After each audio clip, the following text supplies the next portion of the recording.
Hi, I'm going to show you how to replace your dirt and sediment filter, most likely attached to your Connecticut water softening system. The first thing you'd like to do is the bypass for the filter should be in the green position, which would be soft water or going through your filter. The first step to replacing your filter is taking your bypass from the green and turning it to the yellow position, which would mean bypass, and it will allow water to go around it and not through the filter. So I'm going to put my hands on here, and I'm going to turn it till you can only see the yellow. If you have issues turning the bypass for your filter, the filter wrench will also act as leverage to turn the bypass as well. Once the system is bypassed, you want to relieve the pressure from the system. The way you do that is there should be some tubing attached to your filter, and there's a valve connected to that tubing. The tubing will either be on the top or the bottom or possibly both. To relieve the pressure from the system, you want to turn the valve to the opposite position that it is in. It's going to be straight rather than cocked to the side. So I'm going to do that now. You want to make sure you have a bucket to catch the water, because you will get water during this process.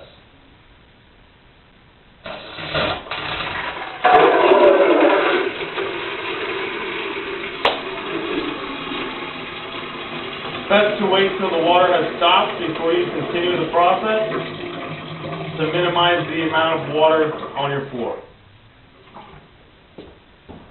Now you want to take your filter wrench and you want to put it onto your housing here, and you want to turn it to the left, which will drop the housing from the filter. So I'm going to turn it to the left. Again, your bucket is critical. Empty the water out of the housing. You want to take a rag and you want to wipe out the inside of the housing as well as around the top.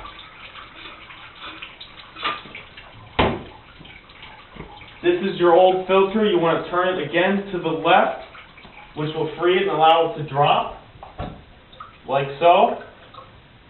Take your new filter out of the bag. There will be a packet of grease inside the bag that you want to save for later. So you take your new filter, you stick it in the exact same way the old one came out. It'll fit up into the center, and you twist it to the right until you can't turn it anymore. It'll lock in place. Your new filter is now installed. You want to take the packet of grease that you found in the bag and put it around the O-ring on the top of this sump. There'll be a packet of grease in every new filter you have.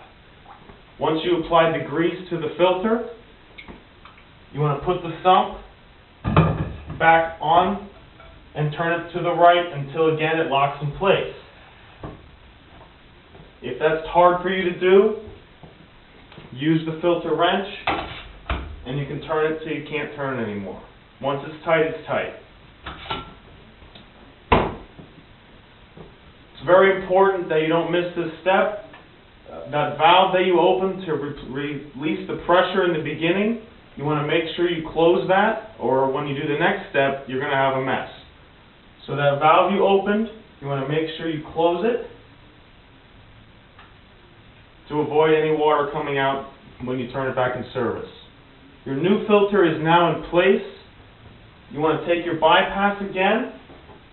Again, if it's tough for you to use, you can use your wrench. Turn it to the green position. It does not matter which way you turn it.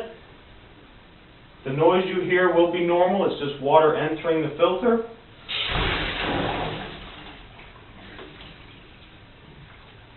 And as long as you are lined up with the green in service position, your filter has been changed. I would recommend taking a rag and wiping down the housing and let it sit for a little bit, 5-10 minutes, just to make sure it's not leaking. If it does leak, you want to take it back apart, put some more grease on it, and try it again. If you're having any issues, feel free to give us a call, and we'll be glad to help you out.